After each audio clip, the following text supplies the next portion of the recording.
বিভিন্ন কারণে তাদের মধ্যে হয়তো বাকবিতণ্ডা হয়েছে। আপনারা জানেন বিভিন্ন জায়গায় মিছিল হচ্ছে।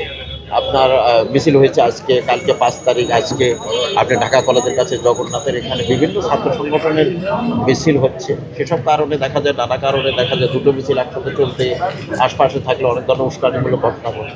এসব কারণেও দেখা যায় নিজেদের মধ্যে একটা বিরোধ তৈরি হয়েছে। আমরা আরও পরবর্তীতে সুস্পষ্টভাবে জানতে পারবো। অন্য অন্য ইউনিভার্সিটিতেও দু একটা ইউনিভার্সিটিতে ঘটনা ঘটেছে গতকাল। সেসব কারণেও হয়তো জের হিসেবে নানাভাবে ঘটতে পারে, এখানে নিজেদের মধ্যে বিরোধ তৈরি করতে পারে।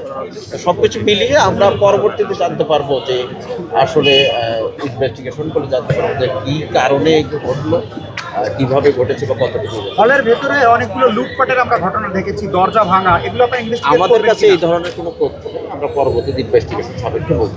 কাউকে গ্রেপ্তার করেছেন, না, আটক হয়েছে? গ্রেপ্তার এখন কি দুই পক্ষ শান্ত আছে? একেবারেই শান্ত। আপনি দেখছেন একেবারে পরিবেশ একটু স্বাভাবিক। সামনের দিকে। আমরা বেশ কিছু ককটেল বিস্ফোরণের ঘটনা দেখলাম। আমরা এরকম শব্দ আমরাও পেয়েছি, তবে আমরা এই এখন পরিবেশটা শান্ত হয়েছে।